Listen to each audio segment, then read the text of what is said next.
Semua orang punya pengalaman buruk dan trauma akan kejadian di masa lalu. Trauma dasarnya adalah penderitaan. Mau gak mau, kejadian itu akan tertangkap dalam memori dan sulit untuk dilupakan.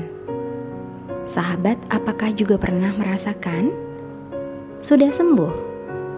Katanya, apabila kamu masih merasa sedih setiap kali mengingatnya, berarti kamu belum berdamai dengan masa lalu.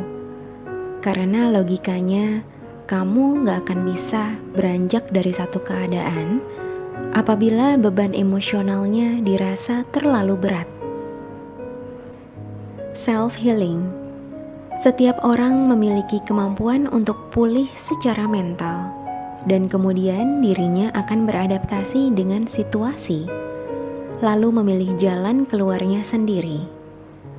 Akan ada satu titik di mana seseorang akan dianggap survive apabila ia berhasil bangkit dari keterpurukan dan mampu berfungsi kembali secara normal.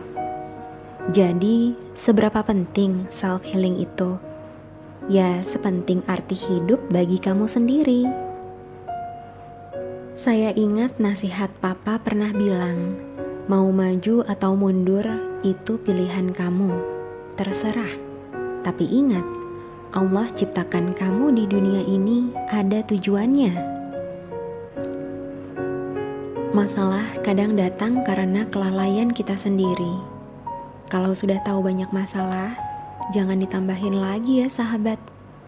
Hindari kecenderungan untuk melakukan hal-hal buruk, semisal mabuk-mabukan, kecanduan drugs, bunuh diri. Disitulah letak fungsi self-healing. Ketika jiwa mampu untuk heal, kamu akan punya status mental dan regulasi diri yang kuat, serta kontrol diri yang mantap agar terhindar dari perilaku beresiko. Sekarang, bagaimana cara untuk menuju self-healing tersebut?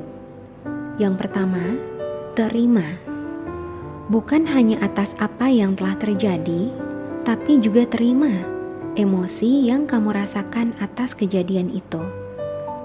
Ini sih udah pasti gak enak banget. Marah, jijik, malu, sedih, dan perasaan itu bisa datang kapan saja ya gak sih? But sorry to say, you have to accept. That's the only way. Kalau enggak gitu, memang mau diapain lagi? Selain hadapi, dan hadapi.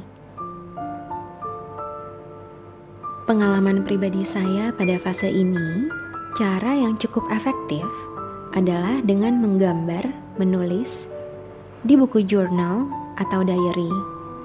Dengan menulis, saya seakan sedikit demi sedikit membuang pikiran negatif tersebut pada secari kertas. Yang saya tidak anjurkan adalah dengan membicarakannya ke orang lain, karena cara tersebut kerap kali malah hanya akan menimbulkan masalah baru. Kecuali bicara pada orang terdekat atau profesional, semisal dokter atau psikolog. Cara kedua adalah take it or leave it. If you choose to take it, berarti membiasakan diri dengan situasi. Ini tentunya butuh waktu, mental, dan pemikiran yang terbuka. Tapi tetap, kamu punya hak untuk memilih. Misalnya, pada kasus toxic relationship. Jangan memaksakan. Kamu punya opsi kok untuk melanjutkan hidup dengan cara yang lain. Kita memang gak bisa menentukan siapa yang akan datang ke hidup ini, tapi kita boleh kan menentukan siapa yang pantas dan tidak pantas berada di lingkar hidup kita. Ini relate dengan tahap ketiga pemulihan diri yang akan saya bahas berikutnya, yaitu temukan social support kamu. Bisa itu orang tua, saudara, sahabat, siapa saja yang kamu merasa nyaman dengan mereka. Support itu juga bisa loh kamu dapatkan dengan bergabung dalam sebuah komunitas terkait. Saya join dengan 2-3 komunitas and it feels positive. Kami saling menginspirasi dan menguatkan satu sama lain bahwa you are not alone. Kami juga berbagi info seputar isu yang kami hadapi, penanganannya, solusinya, sampai bagaimana prosedur di lembaga hukum terkait. Cukup sering juga ada seminar invitation atau semacam kelas online gitu ya di masa pandemi sekarang ini, di mana hal tersebut saya rasakan sekali manfaatnya.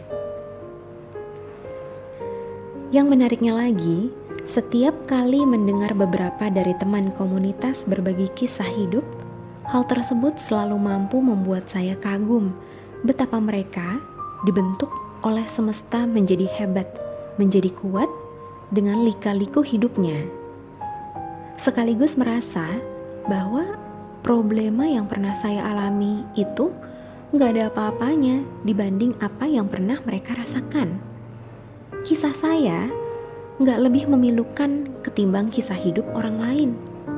Ujian hidup saya gak semaha dahsyat ujian hidup orang lain. Sehingga saya menyadari, kalau masih ada yang bisa disyukuri, kenapa terus mengeluh? Poin lainnya dalam fase self-healing yang terpenting adalah ibadah. Sholat, sembahyang, apapun agamanya. Ingat saja, kita kan punya Tuhan yang senantiasa bersama-sama dengan kita. Apabila setiap masalah, kegagalan, kesalahan kita tempatkan di hadapan Allah, kita akan memperoleh sebuah harapan baru.